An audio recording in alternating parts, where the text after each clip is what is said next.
bem-vindos a mais um Giro Sindical. Eu sou a economista Renata Belzunces e o Giro Sindical é uma parceria entre o DIEESE e o SINDIC-CT. O DIEESE é o Departamento Intersindical de Estatística e Estudos Socioeconômicos e o SINDIC-CT é o Sindicato Nacional dos Servidores Públicos Federais na área de Ciência e Tecnologia no setor aeroespacial. E este programa vai tratar, mais uma vez, do resultado das urnas para o primeiro turno, que já elegeu o Congresso Nacional e as casas legislativas estaduais. Muito já se falou sobre isso, mas quantas vezes a partir da perspectiva dos trabalhadores? Essa é a nossa missão aqui. E para ajudar a gente a fazer isso, não poderíamos convidar outra pessoa que não fosse o Neuriberg Dias do Rego, ele que é jornalista, administrador e diretor do DIAP, que eu vou deixar ele falar quem é o DIAP. Neuriberg, prazer, bom ter você aqui. Obrigado, Renata. Queria cumprimentar todas as entidades, agradecer o convite para a gente estar aqui fazendo esse bate-papo e principalmente compartilhando esse cenário aí futuro da próxima legislatura. O DIAP é, assim como o DIEESE, que eu costumo chamar, que são irmãos, né? O DIEESE um pouquinho mais velho, mais experiente, o DIAP mais novo, né? Que foi fundado em 83, mas são instituições pioneiras do movimento sindical. O DIAP, ele faz basicamente a vertente política, ou seja, ele faz um trabalho de excelência do ponto de vista de assessorar o movimento sindical e toda a sociedade, como funcionam os poderes, como são eleitos seus representantes, qual é o perfil, como se comporta e atua durante o mandato, assim que são eleitos, e principalmente como eles se posicionam nos temas e na agenda de interesse dos trabalhadores, tanto dentro do Congresso Nacional, mas também o DIAP acompanha com muita proximidade a agenda dentro do Poder Executivo, dos poderes de forma geral, inclusive assessora e ajuda as entidades a fazer uma atuação, uma incidência nas câmaras legislativas, né, e nas assembleias estaduais. Então, o DIAP é um órgão técnico que busca estreitar essa relação do movimento sindical com os atores instituídos e eleitos, né, para formular, né, políticas públicas, né, defender direitos dos trabalhadores nesses espaços de poder. As eleições de 2022 elas não terminaram. Nós temos o segundo turno em 12 estados e também para a presidência da República. No entanto, assim como eu já falei no início desse programa, nós já temos a configuração do Congresso Nacional, de suas duas casas, da Câmara dos Deputados e do Senado Federal, e das Assembleias Legislativas Estaduais. Muito tem se dito que esse Congresso ele é mais conservador do que o que tínhamos. Qual é a avaliação sobre esse novo Congresso que saiu das urnas? Esse diagnóstico, a gente concorda que efetivamente a eleição para o Congresso Nacional ela teve uma forte influência das eleições presidenciais. De um lado, o atual presidente utilizou dos mecanismos, né, da sua reeleição para apoiar, principalmente após a janela partidária, apoiar vários candidatos à reeleição, utilizando não só o fundo eleitoral, mas o orçamento secreto. Isso estimulou muito a bancada, digamos, mais conservadora e mais à direita, teve um aumento, o maior aumento na atual eleição, na atual conjuntura, então fez aí quase 250 parlamentares, sendo o PL, né, o partido do atual presidente, liderando essa lista com 99, mas a esquerda também, do lado do ex-presidente Lula, aumentou a sua bancada e chegando aí aos próximos 80 deputados eleitos, né, com a federação do PT, PCdoB e PV, mas podendo chegar aí a 122, um grupo ali somado ao PSOL, Rede, enfim, PSB e PDT, que vão fazer aí essa grande disputa em relação às agendas, né? A direita cresceu, a esquerda cresceu, o centro e o que ficar ali de centro-direita e esquerda diminuiu. Lógico que as novas regras contribuíram, Renata, para isso. Os partidos grandes e médios foram favorecidos com essas regras, porque tiveram mais recursos disponíveis para fazer as suas campanhas e optaram em lançar mais candidatos experientes, né, do que novatos. Isso refletiu no índice de renovação, em especial da Câmara, que ainda ficou alto, né? Chegou aí a ter 45% de renovação, mas essa renovação não se deu com novatos, estreantes na política, mas sim de ex-deputados, ex-senadores, ex-deputados estaduais ou vereadores que ocuparam essas cadeiras. Saíram algumas matérias na grande imprensa, né, Euriberg, dizendo da perda de representação dos trabalhadores, porque alguns nomes que já estavam no Congresso Nacional há algumas legislaturas perderam, não conseguiram se reeleger. É possível falar em uma bancada de trabalhadores? E junto disso, como que é a representação? Quantos são agora e quantos tínhamos antes? O Congresso ele saiu sob o ponto de vista de agendas mais ideológicos. E as bancadas informais, como eu adiantei, a sindical e a empresarial, principalmente a empresarial, teve uma redução grande em relação à última legislatura. Só para ter uma ideia, em 2019, 22, né, foi eleito em 2018, os trabalhadores tinham uma bancada sindical de 33 deputados federais e empresarial de 234. Segundo os dados preliminares que a gente tem, a bancada empresarial caiu para 139 deputados federais, estou falando Câmara e Senado, né, deputados e senadores, e a sindical, a princípio, ela se manteve com os mesmos 33, porque houve uma circulação de nomes, né? Cada estado, você saiu em São Paulo, por exemplo, saiu o Vicentinho, entrou o Luiz Marinho, né? Por exemplo, saiu o Paulinho, teve a substituição de outros nomes. Entrou a Tereza Leitão no Senado, Beto Faro, manteve o Mota, enfim, vários nomes foram eleitos ou foram novos e manteve o tamanho dessa bancada. Né? O fato é que a bancada sindical ela pode ainda crescer um pouquinho, que até surpreendeu, vendo os dados que a gente achou que também poderia ter reflexo, uma redução sensível, então ela se mantém, tem a possibilidade de crescer um pouco, e principalmente a gente conseguiu colocar uma bancada que a gente vai trabalhar para detalhar ela, que são de ativistas, né? Então você tem em relação aos negros, própria questão religiosa, agricultores, em relação até evangélica, com nomes mais uma leitura de esquerda do que novos, né? Tendo também uma leitura de esquerda em relação a determinadas pautas. Então, houve aí indígenas, né, mulheres, enfim. Então, essa bancada que eu estou dizendo de ativistas, ela se complementa com a bancada sindical. Bancada parlamentar informal. Você pode explicar para a gente o que é isso e em que ela se diferencia de uma bancada parlamentar formal?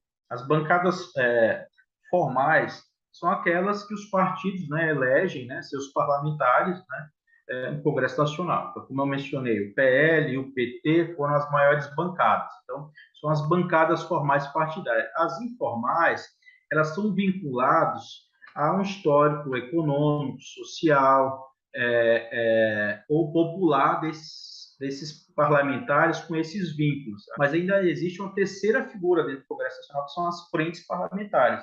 Que as frentes, como as bancadas informais, elas são suprapartidárias. Então, ou você vai um vínculo mais sólido ou um vínculo a um tema mais abrangente, como meio ambiente, como em relação aos direitos trabalhistas, enfim, como vários temas que os parlamentares se unem, independente do partido ou visão, para tentar organizar uma pauta mínima sobre esses temas dentro do Congresso Nacional. O Giro Sindical vai para o intervalinho e volta já.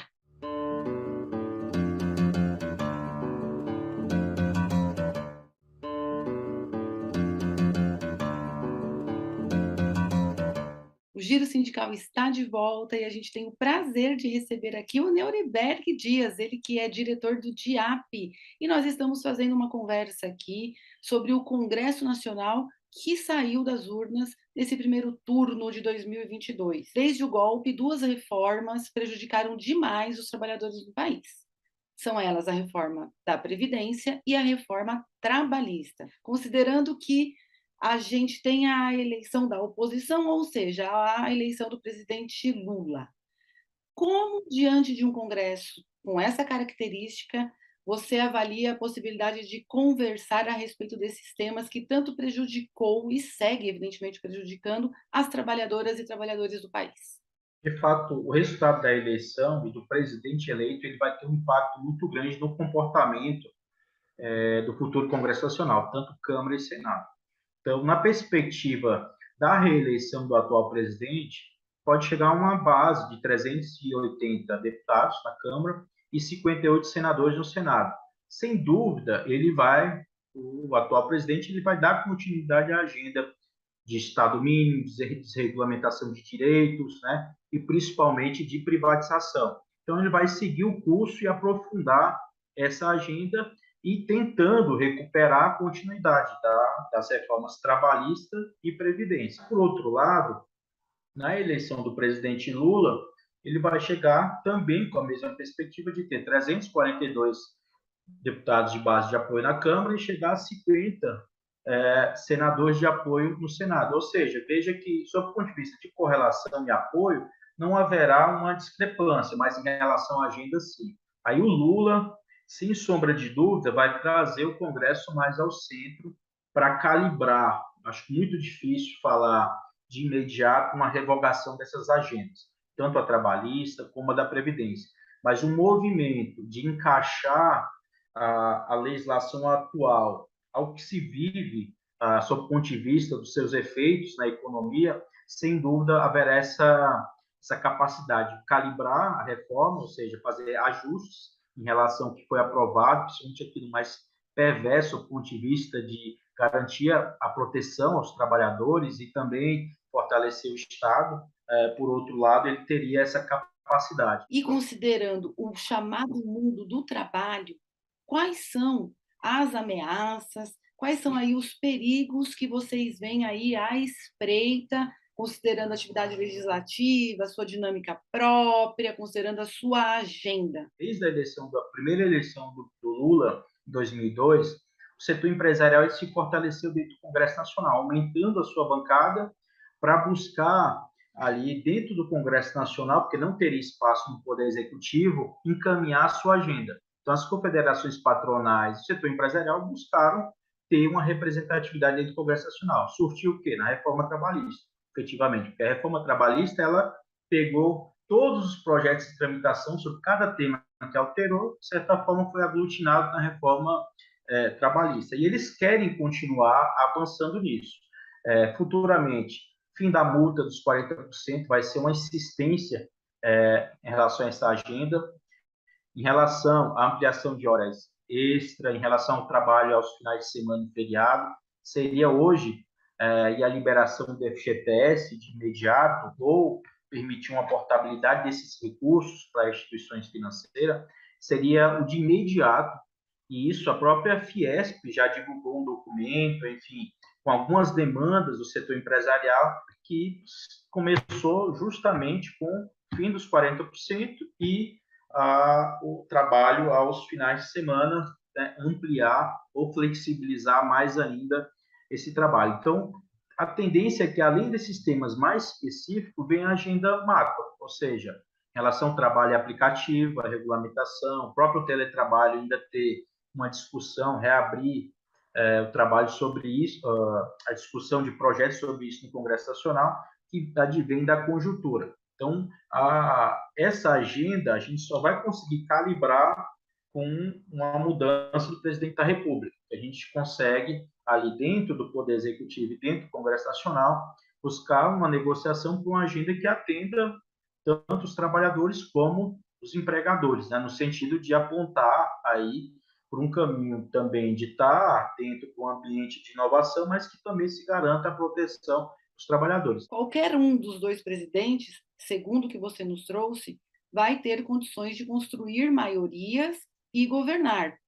Podemos afirmar isso? O grupo do Centrão e dos partidos que puxaram mais o grupo à direita e mais conservador, eles tendem a migrar, porque não é uma bancada fiel aos interesses mais conservadores do bolsonarismo. Então, ambos os presidentes teriam condições, como eu mencionei, ele poderia, de um lado, ir mais à direita e mais avançar na implementação da agenda do governo, que é de desregulamentar e desmonte do Estado, efetivamente, mas também com algumas travas, e o Lula viria mais ao centro para buscar calibrar uma agenda pensando na perspectiva de direito, enfim, assegurar direito para a sociedade, para os trabalhadores. O Giro Sindical volta já.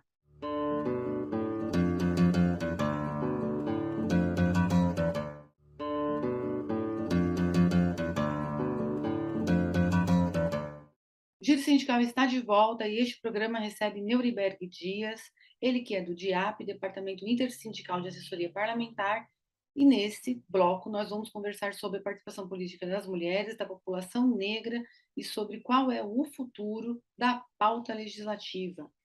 Sobre as mulheres, nós somos subrepresentadas na política nacional. Na América Latina, todos os países, à exceção do Haiti, têm mais participação de mulheres na política do que o Brasil. Num ranking internacional, 141 países estão à nossa frente. Neuriberg, eu queria te perguntar, mesmo com uma política de cotas para as mulheres na representação política, quando os partidos lançam as suas candidaturas, por que essa subrepresentação ela ainda persiste? Só para colocar em números, né, foram 77, aumentou para 91 deputadas eleitas, e de 12 para 10. Né, a redução de senadoras chegou a 101, né, 101 mulheres com representação, 17% do total, quando eu falo Câmara e Senado. Isso se deu por dois motivos. Primeiro, houve uma garantia, quando você observa as nominatas, cada estado, uma garantia de uma destinação de recursos para as candidaturas, uma estrutura de mandato. Segundo,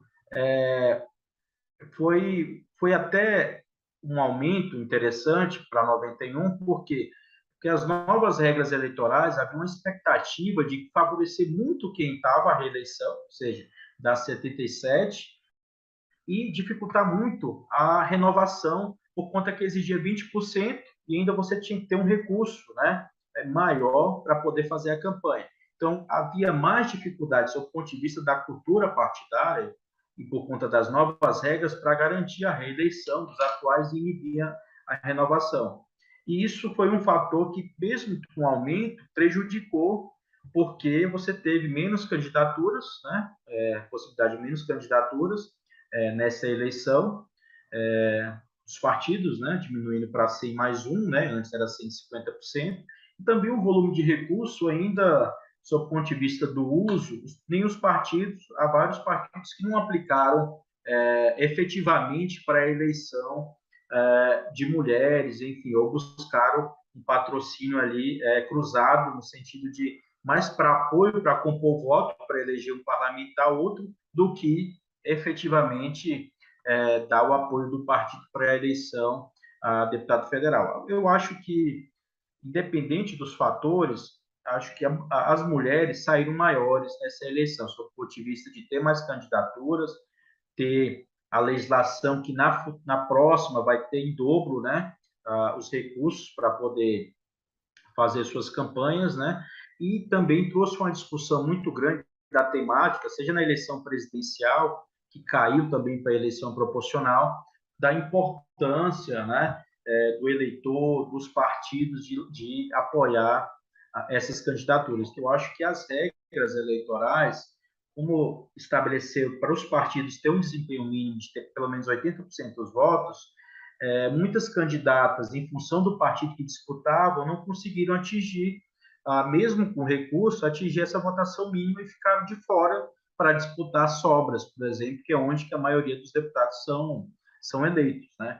Falando especificamente sobre a população parda e negra, a gente passa a ter uma representação de 26% na Câmara dos Deputados, o que também ainda é muito aquém. Essa população não conta com cotas partidárias para as chapas, para que sejam lançados os candidatos. No caso em específico dessa população, qual é a sua avaliação? A representação ela está realmente longe do que se espera na sociedade, principalmente para os negros, até porque viveu uma conjuntura aí muito forte em relação ao que a gente vê sobre violência, em relação à segurança, em relação a vários, sob o ponto de vista de emprego, renda, está distante, né, o Congresso Nacional dessa representação. Isso quando eu falo de ampliando para minorias em gerais, né, tem essa dificuldade. O que eu vejo do lado positivo é que possivelmente as bancadas, e essa bancada mais ativista, elas vão se abraçar em relação a essas agendas todas. Então você começa a ter um ambiente maior, trazendo e levando essa discussão para dentro do Congresso Nacional. Principalmente trabalhar numa legislação que estimule, né, ampliar a participação, a eleição do segmento dentro do Congresso Nacional para discutir as bandeiras, para incluir as políticas públicas com uma visão em especial mais ampla em relação a quem é afetado, né, diretamente na sociedade. Nós falamos um pouco da pauta relacionada diretamente ao trabalho, mas é claro que existem muitas outras pautas também na atividade legislativa. E qual é o prognóstico que o DIAP faz a respeito de quais pautas se fortalecem e quais pautas podem vir a se enfraquecer para o próximo período? Efetivamente, a pauta conjuntural e econômica e social ela vai sobrepor a determinadas pautas. Primeiro, vai ser imprescindível rever o teto de gasto, independente de quem seja eleito e principalmente o atual Congresso Nacional. Por quê? Porque a agenda que foi aprovada para garantir a reeleição do atual presidente da República vai gerar um impacto fiscal muito grande. Então, o teto de gasto, já com as regras existentes e com as flexibilizações feitas atualmente, vai ser uma pauta natural e automática para ser revista. A discussão da reforma tributária também é um assunto que deve aí não na sua mudar uma estrutura, uma reestruturação ampla, mas segmentar ou ser mais fatiado, mais voltado ao imposto de renda, lucros e dividendos, do que uma macro, enfim, uma reforma com maior impacto, e principalmente o eixo social, né? Então, buscar não só viabilizar o Auxílio Brasil, que é basicamente igual ao Bolsa Família, mas também pensar como vai ser a política de renda, enfim, em relação aos trabalhadores, em relação ao salário mínimo, em relação aos contratos de trabalho que foram amplamente flexibilizados. Isso prejudica o Estado, prejudica a Previdência, prejudica a política pública. Então, vai ser agendas que vão se sobrepor, independente de quem seja o próximo presidente da República. E as agendas mais pontuais, sob o ponto de vista principalmente da desregulamentação da economia ou retorno, né, de uma regulamentação mais calibrada, sob o ponto de vista de visão do Estado, vai depender aí do perfil do presidente eleito. Então, essas agendas, efetivamente, vão continuar, lógico que mediada a depender do presidente, principalmente ela ainda depende de uma nova eleição. Quem vai comandar a Câmara ou quem vai comandar o Senado na próxima legislatura também vão ser, digamos, estratégicos, né, para definir qual vai ser o rumo das agendas dentro do Congresso Nacional. Euriberto, eu quero te agradecer demais, agradecer você, agradecer todo o trabalho que o DIAP faz e seguirá fazendo, dizer que para quem está aqui conosco, que os trabalhos do DIAP estão na internet, há muitos trabalhos interessantes, que na página do DIAP, que é www.diap.org.br, podem ser acessados. Eu que agradeço, Renato. O DIAP está, como você colocou, fica à disposição. A gente sempre está atualizando os temas relacionados à conjuntura, à agenda legislativa de interesse dos trabalhadores, ajudando, e a gente tem que ampliar a participação do movimento sindical e na sociedade dentro do parlamento. Vai ser um fator, talvez a principal bandeira do movimento sindical defender, antes de tudo, é que se garanta a participação social dentro do Poder Executivo, dentro do Congresso Nacional, exigir transparência. Seguimos.